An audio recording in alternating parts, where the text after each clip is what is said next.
here, Brandon Marshall and Greg Jennings. We're going viral. Check out 36-year-old Bills running back Frank Gore throwing some hands at the gym. Looking good. How many Nick Wrights would it take to beat Frank Gore? How many of me? Yeah. Neither one of us has a weapon? Turn around and He said neither one. Oh, I would. Why do you do you like that, man? That's how they do me. That's fine. I would say 4 Nick Wrights. Wow. 4 Nick Wrights. No, come on, man. You think fewer or more? Fewer. Come on, bro. Well, 2 Nick Wrights. I'll tell you what happens with 2 Nick Wrights against Frank Gore, future Hall of Famer. He knocks the first one out, and now it's 1-on-1. No, I need at least 3 of me. I would be Marsh.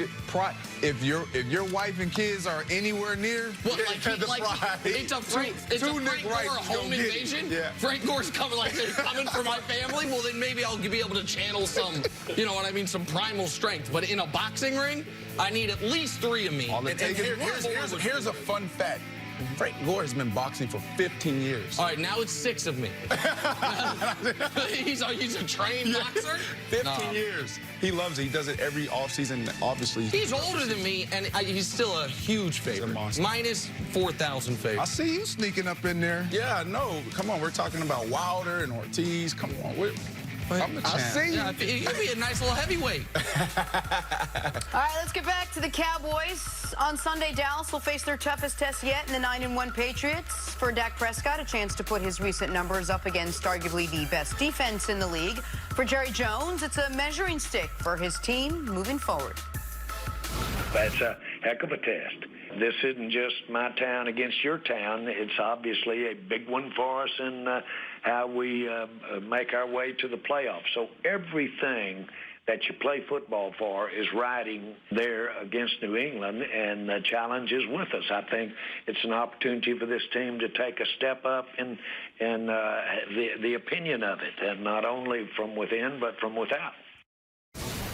Jerry's right. This is a great measuring stick for the Dallas Cowboys. If we really want to know who the true Dallas Cowboys are, how badly do they need this win, Nick, if they really do want to be Super Bowl contenders? Oh, yeah. You want to prove that you're a Super Bowl contender? Go to Gillette and beat the Patriots. That's a hell of an ask now.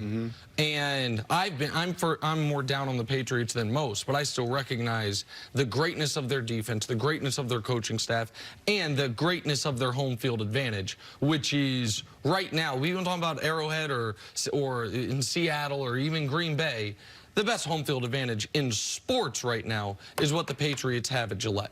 So yeah, if they win, I'll look at them a little bit differently. I don't think they will. We've seen 10 games from the Cowboys. What is the game we've seen this year? You go down the schedule that would make me think that they can elevate their game to this level. They played a really good Minnesota team. They fell down 14-0 and they lost. Played a really good Green Bay team. They fell down 31-3 and they lost. They played a really good New Orleans team without Drew Brees. New Orleans couldn't get to 14 points and the Cowboys still lost. Their best win of the year is against Philly, a team, by the way, they've owned over the last 3 years or 3.5 years ever since Dak and Zeke came into the league. So I don't think it's in the cards for the Cowboys, even though they got the better quarterback in the matchup.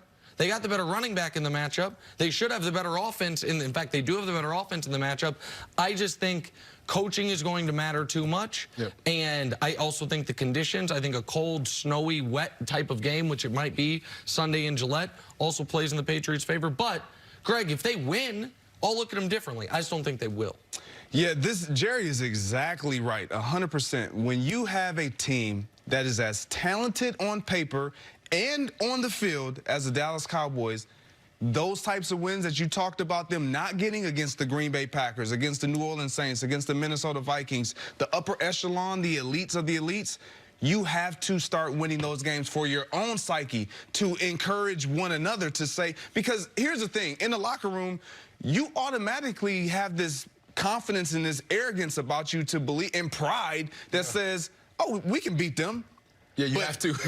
you have to. At this level, you have to have that. And so saying it or telling yourself that and actually doing it, two totally different things. So to do it, now you actually give yourself confidence like, oh, we're a pretty good team. We got, now it's coming together. So to win a game like this, I don't care how bad the Patriots look offensively, they are the Patriots. Two things that matter in sport. You have to have the talent, you have to have the players, and the culture has to be set.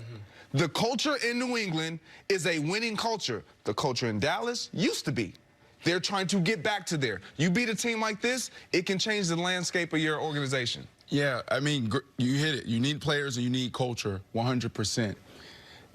The reason why I'm so excited about this matchup is because, you know, there's a saying around the NFL, we all hear it, any given Sunday.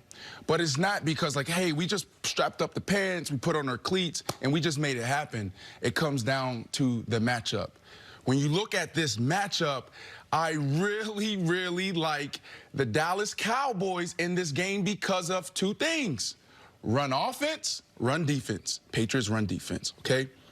Now, the reality of the Dallas Cowboys season is this.